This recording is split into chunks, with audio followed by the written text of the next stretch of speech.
What's up, everybody? Happy Monday. Hope all you had a great weekend. Hope you're having a great day so far.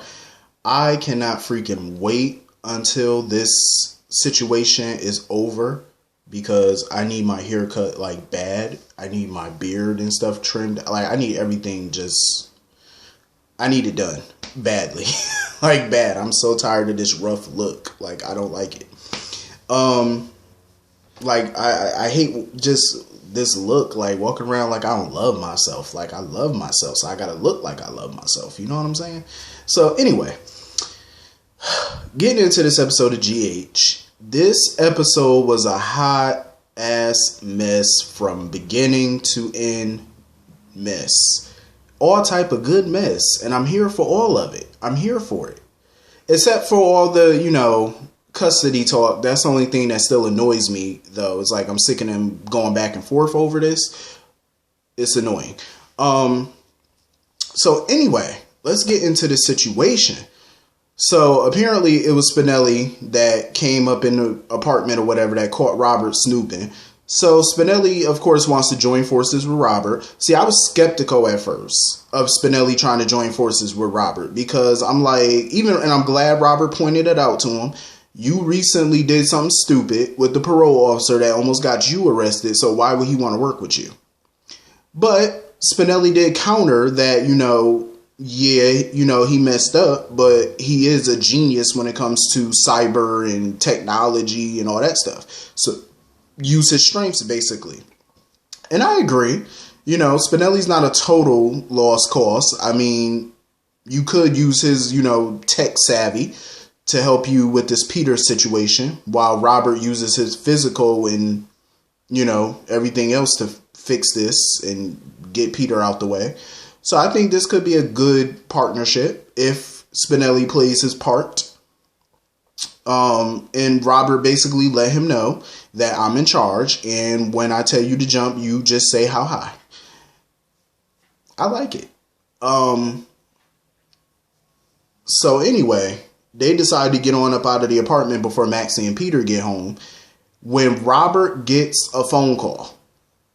And he has this oh my God look on his face. Like, he's just like, oh my God. So he goes to Anna, and he got word that his ex-wife, Holly, Ethan's mother, Luke's son Ethan, his baby mama, and Robert's ex-wife, Holly, was killed.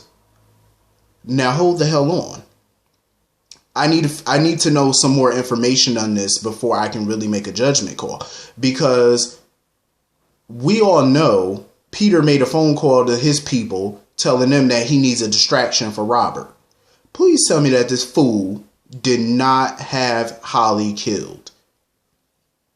That was my initial thought. But then again, I'm like, maybe the distraction was also to pretend like he had Holly killed, just to, get Robert out the way. Like, let Robert, maybe she's not found or she disappeared or whatever. There's no body. So that way Robert might leave the country or something like that to go look for her. That way, he could be out of Peter's here for quite some time. Maybe, send him on some wild goose chases or something. That could also be a factor. But my thing is, if Holly is really dead, oh, Peter, you don't know what the hell just hit you. Because if you really had that woman killed, we all know how Robert feel about Holly. Like, it's one thing, his feelings for Anna are one thing, but Holly, that was his main squeeze for a long time. Like, that was his boo. So if you had Holly killed, Robert will be out for blood. There will be smoke in that city if he had that woman killed. I'm telling you, there will be a lot of bloodshed in that city. Robert do not play.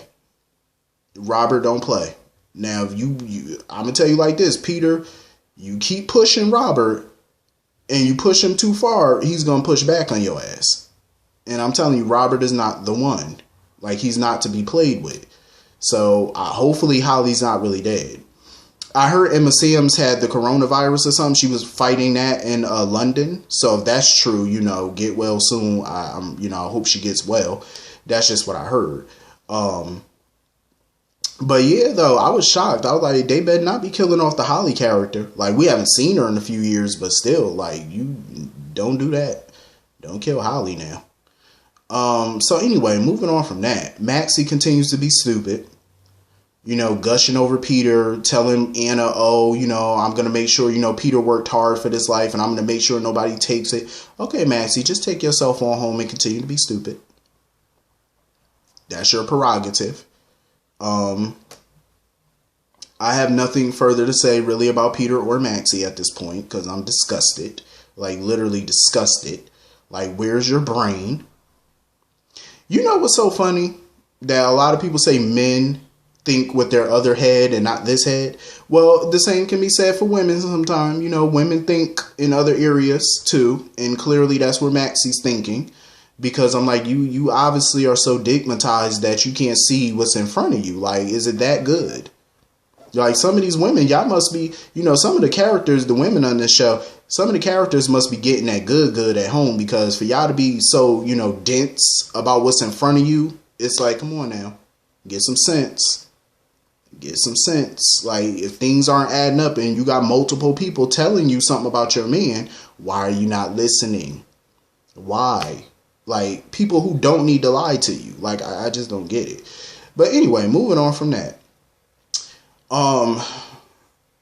So Laura was sitting there talking to Lulu or whatever. She admitted to Lulu that she intercepted her text message from Valentine.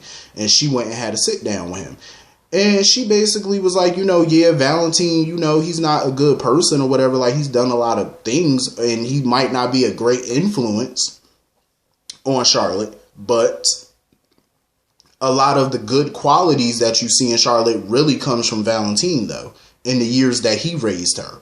Like, those good qualities, Laura feels like, the politeness, a lot of, her being fluent in French and all that comes from him, But I'm like, Laura, I love you, but don't kid yourself on Valentine. That he done turned that child into the devil incarnate. I'm just saying. And I was shocked a little bit how Ava and Nicholas had each other back today. Like, they were just defending each other left and right. Like, when Valentine came over talking junk to Ava or whatever, Nicholas was defending her. Lulu, sitting there getting attitudes with Nicholas, and Ava came defending her, telling her, who the hell are you? Like, seriously, back the hell up. I agree. Lulu is always on her high horse, always sanctimonious, and I used to love me some Lulu, but I just don't like what they're doing to her lately.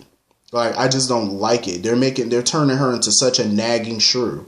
Like, I'm just not a fan of it. It's like, she just annoys my soul every episode. Because she doesn't say anything sensible. She just always on the attack. And my thing is, we get it. You're upset with Nicholas. We get it. But if you don't want to be around him, then get the hell away from him. And if you are around him, then how about you don't say nothing to him? Like, I done said this a million times. I done been in a room or I done been around people that I don't like. Because sometimes you go to a function or whatever and somebody that you don't like is at the same function. That don't mean I have to talk to you. You know what I'm saying? Like, if I don't like you, I don't have to speak to you. It's a million other people here that I actually do like. So I don't have to talk to you. Like, that's how Lulu needs to be. Like, you need to learn how to, be unbothered by certain people and certain things. Like, just be unbothered. Like, we get it. You're not feeling Nicholas right now. You're still upset with him. I get it. You have your right. Because your daughter did jump in the pool thinking she had a bodyguard. So I totally understand your anger. But it's like, you don't have to, come at him every time you see him or you're in a room with him. It's getting a little annoying now. Don't say nothing to him. Nobody's forcing you to speak to him. You ain't got to say a damn thing to him. Ava and Nicholas definitely have that little twisted ass marriage. Like, their marriage is just like crazy bizarre. Like, they're defending each other one minute, snarky the next. She's still sitting here talking about her portrait. I'm like, Ava, chill. So, everybody going crazy over the snake that Charlotte bought or whatever to the party. Thank God Finn knows, his reptiles and stuff like that, because the snake wasn't, venomous or nothing. It wasn't poisonous or nothing like that. And that's basically Charlotte's explanation. Oh, well, it wasn't poisonous. That's not, a great comfort to people. You should have never bought that snake to the party. And then to put it in Ava's purse. Because she sits there and she blames Ava and Nicholas for Nina and Valentine not getting married. Valentine needs to set the record straight with that little girl. They didn't get married because of Valentine, not because of Nick and Ava. Your father is the reason they didn't get married. So he needs to set the record straight on that. Like, you need to let your daughter know that you did some things that is the reason why you didn't marry Nina. Like, you need to you don't have to go into detail with her because she's a child and you'll need to tell her all the gruesome details of what you did, but you just need to let her know that it was your fault. You know what I'm saying? Like, you did some bad things. You know, because that's the problem. Like, Charlotte just sees her father as a person who can't do no wrong, but he needs to explain certain things to her without over-explaining, like without going into details, because she's still a child. She don't need to know all that you do. Like, you just need to explain carefully to her, as carefully as you possibly can. So anyway, moving on from that. Carly's still sitting there, you know, running her lips about this whole custody situation. Or whatever, talking about, you know, Willow, you know, she's with Chase, and, you know, how would Sasha feel about this, and, you know, just giving her 2 cents or whatever. If Willow were to marry Michael to help him get custody, it would kind of be the same thing Carly did years ago when she married Sonny. Because remember, in 2007, she was engaged to Jax. And she married Sonny because Sonny had shot Lorenzo Alcazar and Carly witnessed the shooting. So in order for Carly not to have to testify against Sonny, she had to marry Sonny. And that was like right after they divorced too. That was like right after they divorced, they had to get remarried because of that. And I was surprised that Jax still went ahead with the marriage and married Carly after that. Like, I was shocked because there's no way I would have done it. Like, I'm just like, no. So it's kind of same thing in a way. And Sasha and Chase are basically trying to, you know, get Willow to just come around and do it. You know, just go ahead and marry Michael. Because Michael and Willow went to the bar or whatever to talk about her testimony and stuff like that. Because we all know that she wants to marry Michael to, you know, help him get custody. But she's only not doing that because of Chase. So Chase and Sasha come up with a plan. So they're back at the apartment kissing and stuff. He got his shirt off. They're kissing. And Willow walks into the apartment and sees them kissing. So they're basically trying to push her to marry Michael. So that way she'll get upset with them and decide to, you know, break up with him and then tell Michael, yeah, I'm going to marry you. Listen, this whole plan, all this plotting that everybody's doing, they don't think about the big picture. I'm like, so Michael and Willow get married. They go to court. A couple of things can happen at this hearing. Nell's attorney could put everybody on the witness stand to testify that Michael and Willow were never in a relationship and she was recently with Chase. So how did they get married so suddenly? They're going to question everybody about that. If they had some sense, they would. And then there's also the judge. It's the whole court system, period. Because, you know, Carly's worried about Nell, you know, being sympathetic to the judge and all that. But y'all all plotting and scheming for Michael to marry Willow. Now, what if they get married and the judge still gives Nell full custody or joint custody? That would mean that this whole plan was for nothing. That y'all ruined all of y'all relationships that you're currently in just to get the two of them married, and it was all for naught. It was all for nothing. Did they ever think about that? I mean, those are possible outcomes. Because for me, there's a slim chance of this working. Very slim. But I just don't see it working. I really don't. I don't see it working. I mean, because, like, you would have to suspend disbelief if they don't ask the right questions in that courtroom. And if the judge is not suspicious of this, you know, insta marriage. Like, what judge wouldn't be suspicious of this? What attorney wouldn't be suspicious of this? Hell, Nell would be suspicious of this. Who wouldn't be? Like, I would, if they don't ask the right questions at this court hearing, I would just have to suspend my disbelief. I would just have to suspend it. I think I would have to. Because there's no way you can't ask the right questions on this. Like, it's just make sense. So anyway.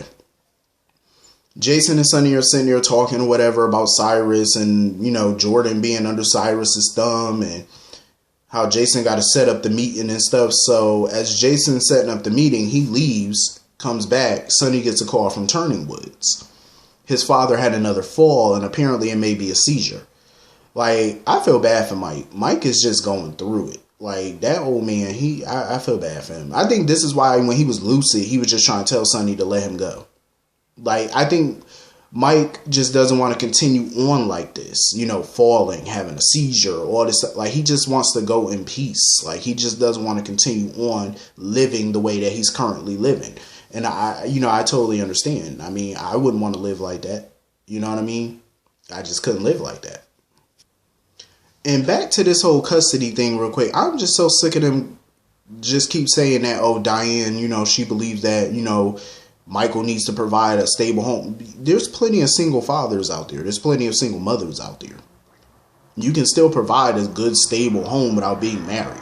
Plenty of people do it. So it's like this whole notion that he has to get married is ridiculous. Like, even if he gets married, he still has a 50-50 chance of winning.